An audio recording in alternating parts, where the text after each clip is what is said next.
അല്ലെങ്കിൽ നാളെ വേണ്ട, ശിവുവിനെ ഹോസ്റ്റലാക്കിയിട്ട് മതി. അല്ലെങ്കിൽ എല്ലാം കൂടി തനിക്ക് തിരക്കാകും. ചായയിൽ മധുരം കൂടിയെന്ന് തോന്നുന്നു. അവൻ്റെ മുഖം ഒന്ന് ചുളിഞ്ഞു. നെടുതായി ഒന്ന് നിശ്വസിച്ചുകൊണ്ട് അവൾ റൂമിന് പുറത്തേക്ക് നടന്നു. താൻ ജോലിക്ക് പോകുന്ന കാര്യം പറയുമ്പോൾ മാധവേട്ടൻ്റെ അമ്മ എങ്ങനെ പ്രതികരിക്കുമെന്ന ആദിയായിരുന്നു അവൾക്കുള്ളിൽ. പിന്നെ അച്ചമ്മയുള്ളതുകൊണ്ട് കൂടുതലൊന്നും പറയില്ല. മാധവേട്ടൻ കൂടെയുള്ളതും ഒരു ആശ്വാസമാണ്. തിരികെ അടുക്കളയിലേക്ക് എത്തിയപ്പോൾ അവൾ ജാനകി ചിറ്റയോട് ജോലിയുടെ കാര്യം പറഞ്ഞപ്പോൾ അവർക്കത് വളരെ സന്തോഷമായി. നന്നായി മോളെ, ഇനിയിപ്പോൾ ആവശ്യങ്ങൾക്കായി ആരുടെ മുന്നിലും കൈ നീട്ടണ്ടല്ലോ. ജാനകി ഒന്ന് പുഞ്ചിരിച്ചു. ചിറ്റ എത്ര വരെ പഠിച്ചിട്ടുണ്ട്? ജാനകി തോലി കളഞ്ഞു വെച്ചിരുന്ന ക്യാരറ്റിൽ നിന്നും ഒരെണ്ണം എടുത്ത് കടിച്ചുകൊണ്ട് അവൾ അടുക്കള സ്ലാബിൽ ചാരി നിന്നു. ഞാൻ മാത്സിൽ പോസ്റ്റ് ഗ്രാജുവേഷൻ എടുത്തിട്ടുണ്ട്. അത് പറയുമ്പോൾ അവരുടെ കണ്ണുകൾ അഭിമാനത്താൽ ഒന്ന് തിളങ്ങി. എന്നാൽ അടുത്ത നിമിഷം തന്നെ അത് നിരാശയിൽ മങ്ങി. അത്രയും പഠിച്ചിട്ടുണ്ടോ? എന്നിട്ടെന്താ ജോലിക്കൊന്നും പോകാതിരുന്നത്? അച്ചമ്മ പറഞ്ഞതുപോലെ ഇഷ്ടമില്ലാത്തത് കൊണ്ടാണോ? അതോ? ചോദ്യം പകുതിയിൽ നിർത്തിക്കൊണ്ട് അവൾ ചിറ്റയെ നോക്കി. താല്പര്യക്കുറവൊന്നും ഉണ്ടായിട്ടല്ല മോളെ. മോഹനേട്ടന് അങ്ങനെ ജോലിക്ക് പോകുന്നതൊന്നും ഇഷ്ടമായിരുന്നില്ല. അതുകൊണ്ട് ഞാൻ എൻ്റെ ഇഷ്ടം വേണ്ടെന്ന് വെച്ചു. കല്യാണം കഴിഞ്ഞാൽ പിന്നെ ഭർത്താവിൻ്റെ ഇഷ്ടത്തിനാണല്ലോ മുൻതൂക്കം. അവർ നിരാശയോടെ ഒന്ന് ചിരിച്ചു. അപ്പോൾ മാധവേട്ടൻ്റെ അമ്മയും അത്രയും പഠിച്ചിട്ടുണ്ടോ? പാർവതി എങ്ങാനും അടുത്ത് നിൽക്കുന്നുണ്ടോ എന്ന് ചുറ്റും നോക്കിക്കൊണ്ട് തീർത്ത ചോദിച്ചു. ചേച്ചി BA ഇംഗ്ലീഷ് ആയിരുന്നു, പക്ഷേ മുഴുവനാക്കിയില്ല. അതിനു മുൻപായിരുന്നു മഹിയേട്ടനുമായുള്ള കല്യാണം. അരിഞ്ഞു വെച്ചിരുന്ന ക്യാരറ്റ് പാനിലേക്ക് ഇട്ടുകൊണ്ട് അവർ പറഞ്ഞു. ഓ, തീർത്ത തലയാട്ടി. അപ്പോഴേക്കും പാർവതി അങ്ങോട്ടേക്ക് വന്നതുകൊണ്ട് അവരുടെ സംസാരം അവിടെ വെച്ച് നിന്നു. അടുത്ത ആഴ്ച മുതൽ അവൾ ജോലിക്ക് പോവാണെന്ന് മഹേഷ് റൂമിലെത്തിയ പാടെ ദേഷ്യത്തോടെ പാർവതി പറഞ്ഞു. ആര്? റൂമിലേക്ക് കയറിയതും ഭാര്യയുടെ അലർച്ച കണ്ട് അയാൾ അമ്പരന്നു. വേറെ ആര്? ആ തീർത്ത തന്നെ, നിങ്ങളുടെ പുന്നാര മരുമോള്. പാർവതി അമർഷത്താൽ അയാളെ തുറച്ചു നോക്കി. ആഹാ, മോഹൻ പറഞ്ഞിരുന്നു ജോലിക്ക് പോയിക്കോട്ടെ. അത്രയ്ക്ക് കഷ്ടപ്പെട്ട് പഠിച്ചതല്ലേ. പിന്നെ ഇപ്പോഴത്തെ കാലത്ത് പെൺകുട്ടികൾ ജോലിക്ക് പോയില്ലെങ്കിലാണ് മോശം. നമ്മുടെ തറവാട്ടുകാർ അത്ര ഇടുങ്ങിയ ചിന്താഗതി ഉള്ളവരാണെന്ന് ആളുകൾ കരുതും. മഹേശ്വർ ബെഡിലേക്ക് ഇരുന്ന് ഷൂ ഊരാൻ തുടങ്ങി. ജോലിക്കാരിക്ക് വെച്ചുണ്ടാക്കാൻ ഞാനിവിടെ വേലക്കാരിയായി നിൽക്കണം അല്ലേ? നിങ്ങളുടെ അമ്മ വന്ന് കയറിയാൽ അന്ന് തുടങ്ങും മനസമാധാനക്കേട്. ഇത്രയും ദിവസം അവൾ ഇവിടെ അടങ്ങി ഒതുങ്ങി കഴിഞ്ഞതല്ലേ. അമ്മ വന്ന് ഓരോന്ന് പറഞ്ഞ് അവളെ പിരികേറ്റി തിങ്കളാഴ്ച മുതൽ അവൾ ജോലിക്ക് പോകാൻ തുടങ്ങുന്നു. അവൾ ജോലിക്ക് പോയാൽ ഇവിടുത്തെ കാര്യങ്ങൾ ആര് നോക്കും? എല്ലാം കൂടി ജാനകിക്ക് ഒറ്റയ്ക്ക് നോക്കാൻ പറ്റുമോ? ഈ കാല് വയ്യാത്ത ഞാൻ കഷ്ടപ്പെടണോ?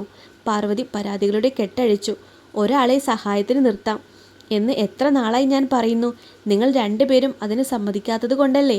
മഹേശ്വർ അവരെ നോക്കി. കണ്ണിക്കണ്ട അണ്ടനും അടകോടനും ഈ അടുക്കളയിൽ കയറി ഇറങ്ങാൻ ഞാൻ സമ്മതിക്കില്ല. പാർവതിയുടെ നാവിൽ നിന്ന് വിഷം ഇറ്റി വീണു. എൻ്റെ പാർവതി, ഈ ചിന്താഗതിയൊക്കെ മാറേണ്ട കാലം അതിക്രമിച്ചു കഴിഞ്ഞിരിക്കുന്നു. നീ ആഴ്ചയിൽ 2 ദിവസം പുറത്തു നിന്ന് വാങ്ങിക്കഴിക്കുന്ന ഭക്ഷണമൊക്കെ ഇല്ലങ്ങളിൽ ഉണ്ടാക്കുന്നത് എന്നാണോ വിചാരം? അയാൾ തെല്ലീർച്ചയോടെ ചോദിച്ചു. ഓ, അവർ മുഖം കയറ്റി പിടിച്ചു. എൻ്റെ പാർവതി, ഞാനിപ്പോൾ വന്ന് കയറിയതല്ലേ ഉള്ളൂ. നീയൊരു ചായ കൊണ്ടുവാ. തല പൊളിയുന്നു. കാര്യം ഗൗരവമാകുന്നത് കണ്ട് അയാൾ വിഷയം മാറ്റി. അല്ലെങ്കിലും ഞാൻ എന്തെങ്കിലും പറഞ്ഞാൽ ഈ തലവേദന പതിവല്ലേ എന്ന് പിറുപിറുത്തുകൊണ്ട് പാർവതി റൂമിൽ നിന്നും പുറത്തേക്ക് നടന്നു. ഇവളുടെ ഒരു കാര്യം. മഹേഷ് നെടുവീർപ്പിട്ടു. ഓപ്പേ, ഇതൊക്കെ കൊണ്ടുപോയിക്കോട്ടെ. ഹോസ്റ്റലിലേക്ക് പോകാനുള്ള ബാഗ് പാക്ക് ചെയ്യുകയായിരുന്നു തീർത്തയും ശിവവും കൂടി. ഏയ്, അതൊന്നും വേണ്ട. അതൊന്നും നമ്മുടെ അല്ല. അവർ മേലെടുത്തേക്ക് വന്നപ്പോൾ റൂമിലുണ്ടായിരുന്ന നൈറ്റ് വെയർ ഡ്രസ്സ് എടുത്തുകൊണ്ടാണ് ശിവ ചോദിച്ചത്. പിന്നെ അതൊക്കെ ആരുടെയാ? വാതിൽക്കൽ മാധവൻ്റെ ശബ്ദം കേട്ട് ഇരുവരും തിരിഞ്ഞു നോക്കി. അവനെ കണ്ട് തീർത്ത ഇരുന്നിടത്ത് നിന്നും എഴുന്നേറ്റു. അതെല്ലാം ശിവുവിൻ്റെയാണ്. പക്ഷേ എല്ലാം കൊണ്ടുപോകരുത്. കുറച്ച് ഇവിടെ വെക്കണം. വീക്കെൻഡ്സിൽ ശിവു വരുമ്പോൾ ഇടണ്ടേ? കുഞ്ഞിൻ്റെ താടിൽ തുമ്പിൽ പിടിച്ചുകൊണ്ട് അവൻ പറഞ്ഞു. ശിവ തലയാട്ടി. മോളിതൊക്കെ ഒതുക്കി വെക്കേ. ഓപ്പോളെ ഏട്ടൻ കുറച്ച് നേരത്തേക്ക് ഒന്ന് കൊണ്ടുപോവാണ്. കുഞ്ഞിനോട് അവനത് പറയുമ്പോൾ എന്തിനെന്ന സംശയത്തോടെ തീർത്ത അവനെ നോക്കി.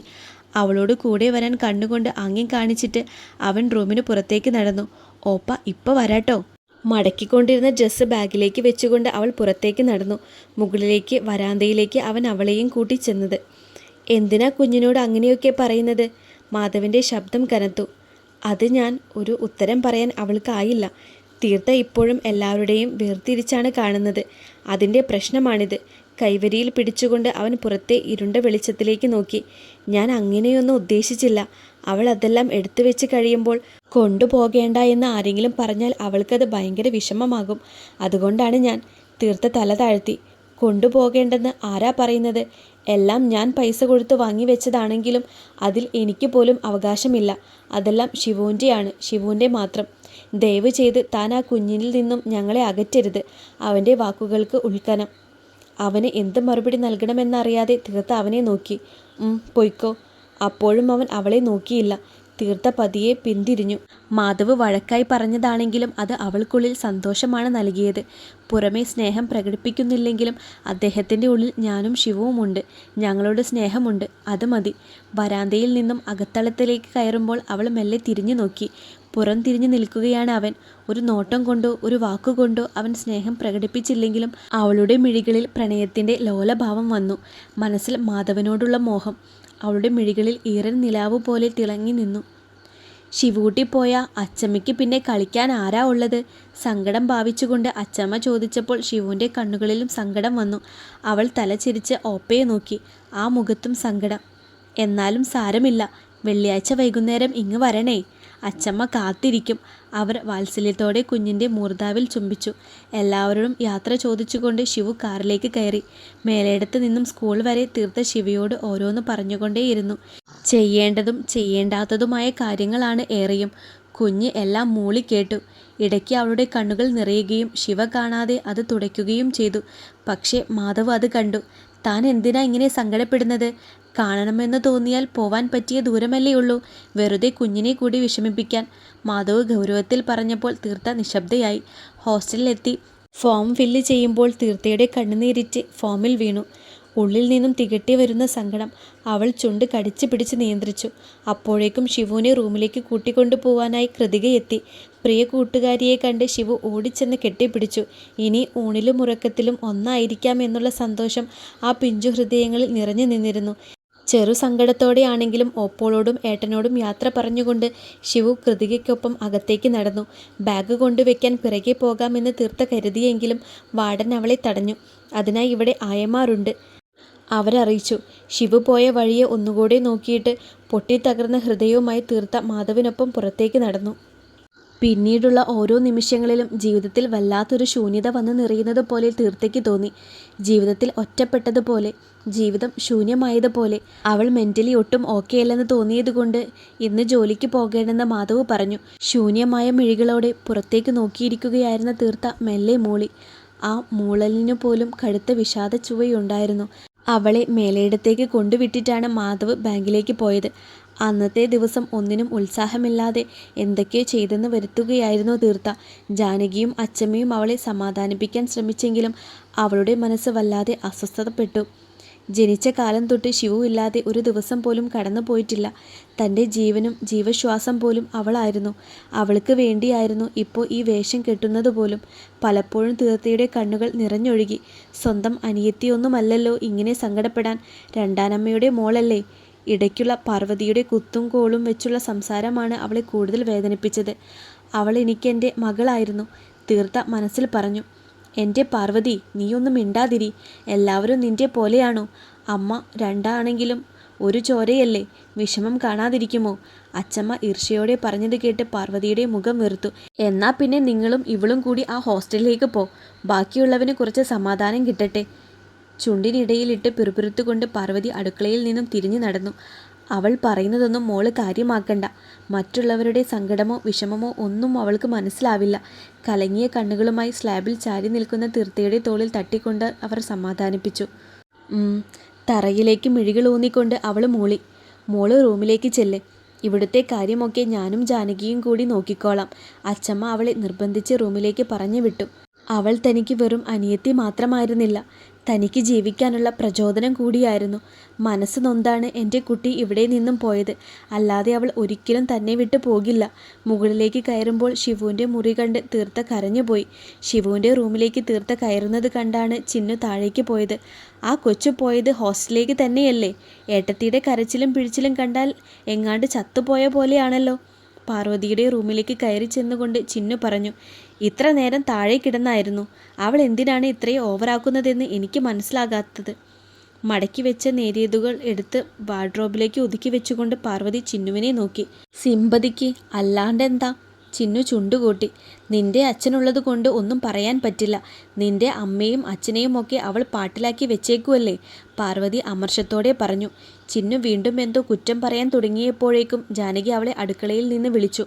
വല്യമ്മയോട് ഇപ്പോൾ വരാമെന്ന് പറഞ്ഞുകൊണ്ട് അവൾ അടുക്കളയിലേക്ക് നടന്നു. ഒരു കണക്കിന് അത് നന്നായടാ. ആ കുഞ്ഞുള്ളപ്പോൾ നിങ്ങൾക്കിടയിൽ ഒരു അകൽച്ച എപ്പോഴും ഉണ്ടാകും.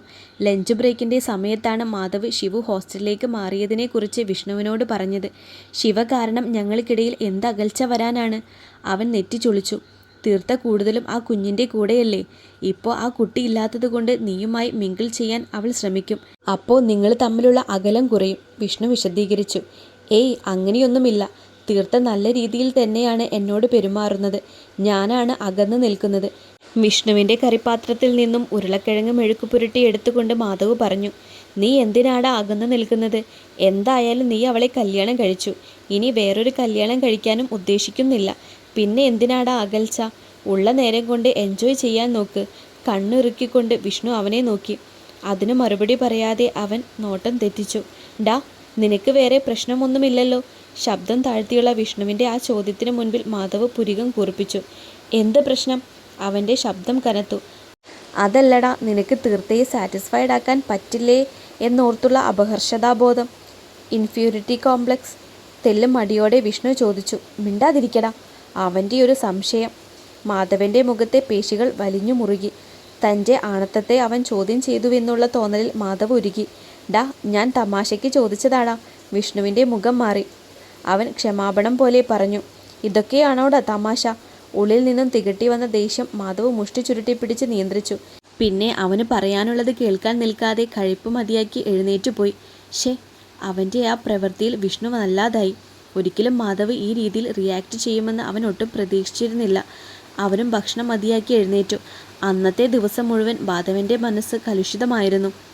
തമാശയ്ക്കാണ് വിഷ്ണു അത് ചോദിച്ചെങ്കിൽ കൂടി ആ ചോദ്യം അവൻ്റെ മനസ്സിൽ നിന്നും മായുന്നുണ്ടായിരുന്നില്ല. തീർത്തയും അങ്ങനെ കരുതി കാണുമോ? അവളുടെ സെക്ഷൽ ഡിസയേഴ്സ് ഫുൾഫിൽ ചെയ്യാൻ തനിക്ക് കഴിവില്ലെന്ന് അവൾക്ക് തോന്നിയിട്ടുണ്ടാകുമോ? അതുകൊണ്ടാണ് താൻ അവളിൽ നിന്നും ഒഴിഞ്ഞു മാറുന്നത് എന്ന് അവൾ കരുതിയിട്ടുണ്ടാകുമോ? മാധവിന് വല്ലാത്ത ദേഷ്യവും വാശിയും തോന്നി. മനസ്സ് കൈവിട്ടു പോകുന്നത് പോലെ. ഡ്രൈവിങ്ങിനിടയിൽ പലപ്പോഴും അവൻ്റെ വണ്ടി പാളുകയും എതിരെ വന്ന വണ്ടിക്കാർ അവനെ ചീത്ത വിളിക്കുകയും ചെയ്തു.